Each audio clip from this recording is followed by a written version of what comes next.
Assalamualaikum warahmatullahi wabarakatuh. Kami dari kelompok 4 akan mempresentasikan tentang proyek akhir akuntansi keuangan lanjutan yang berjudul Perlakuan Akuntansi terhadap Akun Pendapatan pada Laporan Keuangan Konsolidasi PT Astra International Tbk tahun 2020. Yang terhormat, kepada Bapak Agus Cahyana, SEMMAK, selaku dosen pengampu, dan teman-teman sekalian. Selanjutnya, izinkan kami memperkenalkan anggota kelompok kami.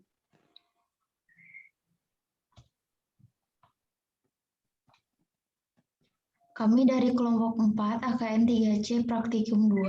Saya Dinda Nurfadila, NIM J3N119059. Saya Mira Aulia Miranti, NIM J3N119136. Saya Syifa Nur Aisyah dengan NIM J3N119239. Untuk selanjutnya materi akan dijelaskan oleh Dinda Nurfadila.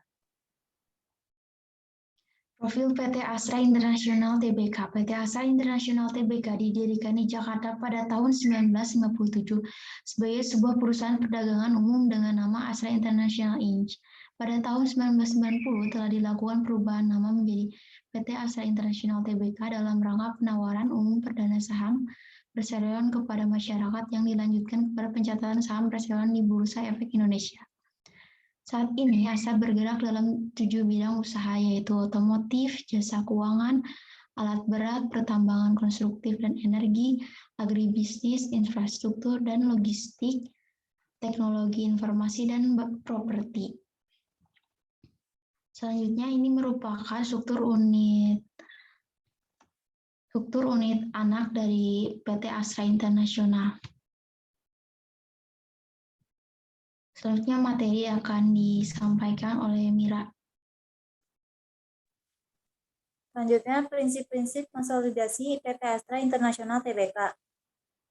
Laporan keuangan konsolidasi meliputi laporan keuangan perseroan dan entitas anak. Entitas anak adalah suatu entitas di mana grup memiliki pengendalian.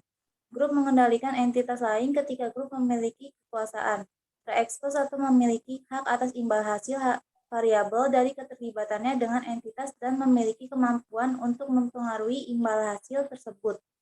Dalam menentukan apakah grup memiliki kekuasaan, grup juga mempertimbangkan adanya hak suara potensial, metode akuisisi entitas anak oleh grup, biaya perolehan termasuk nilai wajar imbalan kontingensi pada tanggal akuisisi.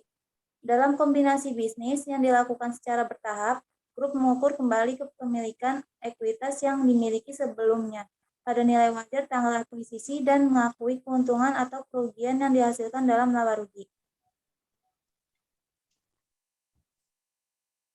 Dasar penyusunan laporan keuangan konsolidasi PT Astra International. Laporan keuangan konsolidasi PT Astra International Tbk disusun berdasarkan harga perolehan serta menggunakan dasar akrual kecuali untuk laporan arus kas konsolidasian. Laporan arus kas konsolidasian disusun menggunakan metode langsung dengan mengelompokkan arus kas ke dalam aktivitas operasi, investasi, dan pendapatan. Untuk tujuan ini, kas dan setara kas disajikan setelah dikurangi dengan cerukan. Selanjutnya, pos-pos dalam laporan keuangan setiap entitas di dalam grup diukur dengan menggunakan mata uang dari lingkungan ekonomi di mana entitas tersebut beroperasi, atau mata uang fungsional. Transaksi dalam mata uang asing dijabarkan ke dalam mata uang rupiah dengan menggunakan kurs yang berlaku pada tanggal transaksi. Aset dan liabilitas moneter dalam mata uang asing dijabarkan ke dalam mata uang rupiah dengan menggunakan kurs yang berlaku pada akhir periode. Selanjutnya materi akan disampaikan oleh Syifa.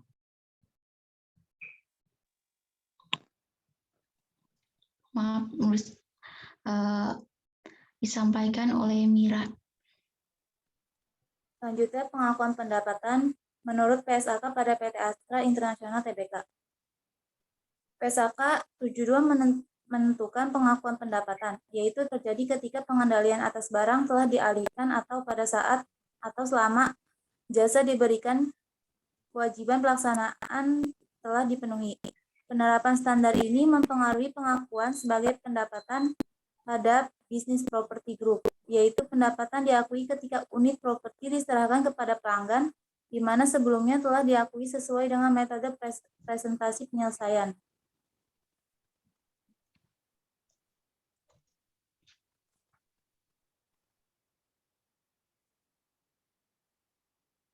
Dalam menentukan pengakuan pendapatan, grup melakukan analisa transaksi melalui 5 langkah analisa berikut.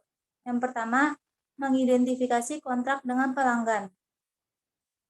Kedua, mengidentifikasi kewajiban pelaksanaan dalam kontrak. Ketiga, menentukan harga transaksi. Keempat, mengalokasikan harga transaksi kepada setiap kewajiban pelaksanaan. Yang kelima, mengakui pendapatan ketika kewajiban pelaksanaan telah dipenuhi.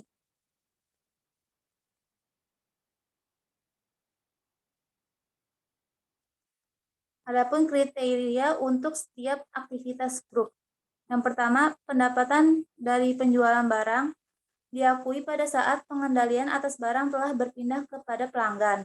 Yang kedua, pendapatan jasa. Pendapatan jasa diakui pada saat pelanggan menerima dan mengonsumsi manfaat dari jasa tersebut. Yang ketiga, pendapatan dari pembiayaan konsumen dan sewa pembiayaan. Diakui sesuai dengan jangka waktu kontrak berdasarkan metode suku bunga aktif. Keempat, pendapatan premi dari kontrak asuransi. Diakui sejak berlakunya polis. Kelima, pendapatan dari jasa konstruksi. Diakui dengan metode presentasi penyelesaian berdasarkan kemajuan fisik proyek pada tanggal pelaporan. Keenam, pendapatan jasa operasi dan pemeliharaan atas perjanjian konsensi jasa. Diakui pada saat pelanggan menerima dan mengonsumsi manfaat dari jasa tersebut. Yang ketujuh, pendapatan dari penjualan real estate. Diakui pada saat pengendalian atas real estate telah dialihkan kepada pelanggan. Selanjutnya akan disampaikan oleh Syifa.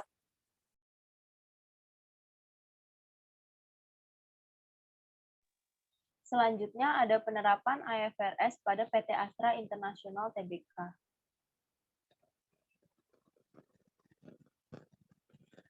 PT Astra International Tbk telah menerapkan International Financial Reporting Standard atau IFRS tentang properti investasi yang dijelaskan dalam standar IAS 40 dan kemudian diadopsi ke dalam PSAK 13 revisi 2007. PSAK ini diterapkan pertama kali pada laporan keuangan tahun 2008. Next slide. PSAK 13 revisi 2007 mengatakan bahwa dalam penilaian setelah pengakuan awal suatu properti investasi, perusahaan boleh dan berhak memilih model penilaian yang ada. Model penilaian tersebut antara lain model biaya dan model nilai wajar. Tetapi, International Financial Reporting Standard lebih menekankan kepada penggunaan nilai wajar dalam menilai suatu properti investasi. Model nilai wajar inilah yang sudah digunakan oleh PT Astra International Tbk maupun entitas anaknya. Dalam penerapan IFRS tentang nilai wajar untuk properti investasi pada perusahaan terhadap pendapatan adalah perusahaan mencatatkan laba sebesar 10.040.000 juta. Nilai laba ini naik sebesar 9,5% dari tahun 2008. Selain itu, pada tahun 2010, perusahaan kembali mencatat kenaikan laba bersih perusahaan yang kali ini mengalami kenaikan yang cukup signifikan, yaitu sekitar 30% dari laba tahun sebelumnya. Begitu selanjutnya sampai tahun 2020. Kenaikan ini dipengaruhi oleh kenaikan nilai properti investasi, di mana surplus penilaian kembali nilai tersebut diakui sebagai pendapatan lain-lain dalam laporan laba rugi. Selanjutnya ada kesimpulan. Kesimpulannya, laporan keuangan konsolidasi PT Astra International Tbk disusun berdasarkan harga perolehan serta menggunakan dasar aktual, kecuali untuk laporan arus kas konsolidasian. Laporan arus kas konsolidasian disusun menggunakan metode langsung dengan mengelompokkan arus kas ke dalam aktivitas operasi, investasi, dan pendapatan. Sementara IFRS pertama kali diterapkan oleh PT Astra International Tbk di tahun 2008 mengenai properti perusahaan yang tertuang dalam standar IAS 40 dan kemudian diadopsi dalam PSAK 13 revisi 2007. Sekian presentasi dari kelompok kami. Mohon maaf bila ada kesalahan dalam pengucapan. Kurang lebihnya mohon maaf. Wassalamualaikum warahmatullahi wabarakatuh.